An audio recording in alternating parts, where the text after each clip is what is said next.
Comme à chaque rencontre officielle du CNT, tout a commencé par l'intonation de l'hymne national de la République de Guinée. Une façon pour les conseillers nationaux et les invités de réveiller leur fibre patriotique.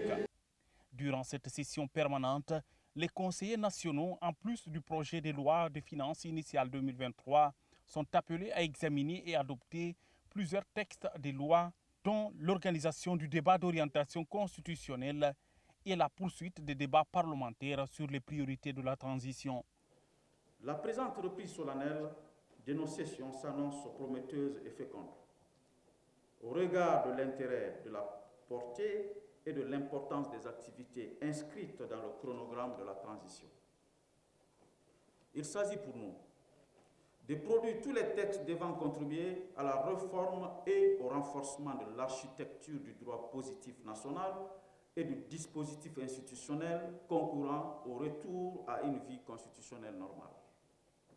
La transition que traversent le Mali et la Guinée est une opportunité pour les deux États de cimenter davantage les liens fraternels et amicaux qui les lient.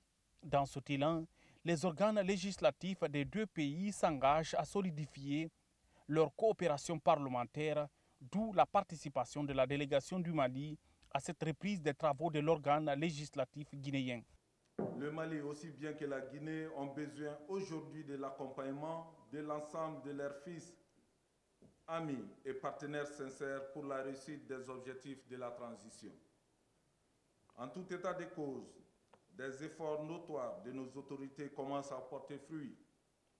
Les résultats obtenus, il est vrai, peuvent être différemment appréciés en fonction des sensibilités, en fonction des tendances ou en raison de la complexité des intérêts en présence, mais il faut reconnaître que la finalité ultime recherchée est d'aller à une normalisation politique, instaurer une gouvernance de rupture et doter nos pays d'institutions fortes et légitimes. Cela à travers des réformes courageuses et l'organisation d'élections crédibles et transparentes.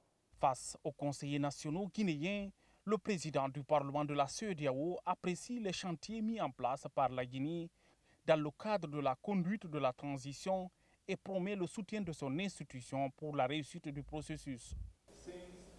Nous savons tous que la paix est indispensable et constitue un essentiel élément de l'édification de la nation. Sous son leadership, la Guinée pourra explorer ses ressources naturelles en vue de la croissance économique et assurer la prospérité de tous les citoyens. Par conséquent, un leader qui s'engage pour la paix doit être reconnu et félicité.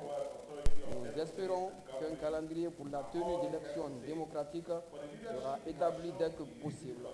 Nous sommes tous à fait conscients de l'appui important dont vous aurez besoin pour exécuter convenablement votre mandat et atteindre vos objectifs.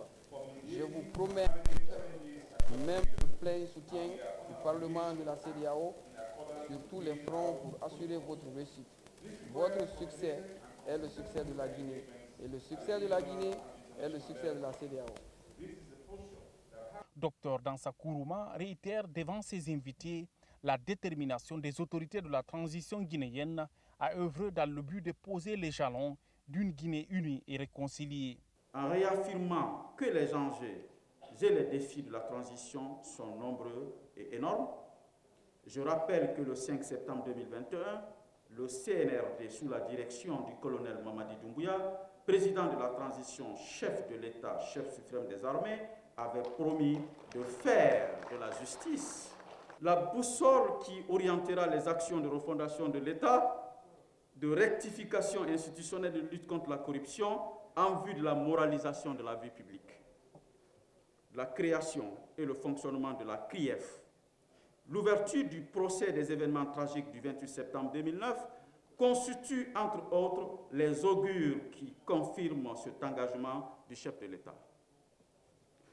L'ouverture du dialogue politique inclusif par le gouvernement avec les forces vives, animées par des facilitatrices nationales, le médiateur de la CEDEAO et l'organe parlementaire de notre sous-région, dont je salue la présence très significative en Guinée et dans cette salle même, et sans nul doute annonciatrice et porteuse de grands espoirs pour la décrispation du climat politique et social actuel de notre pays. Honorables conseillers nationaux, distingués invités, le CNT pour sa part croit et déclare avec une inaltérable et ferme conviction que la transition ne peut réussir sans l'engagement de tous les fils et de toutes les filles de Guinée en faveur de la promotion du dialogue qui mobilise les instances et structures de la CEDEAO, venues renforcer le cadre mis en place par les hautes autorités gouvernementales du pays.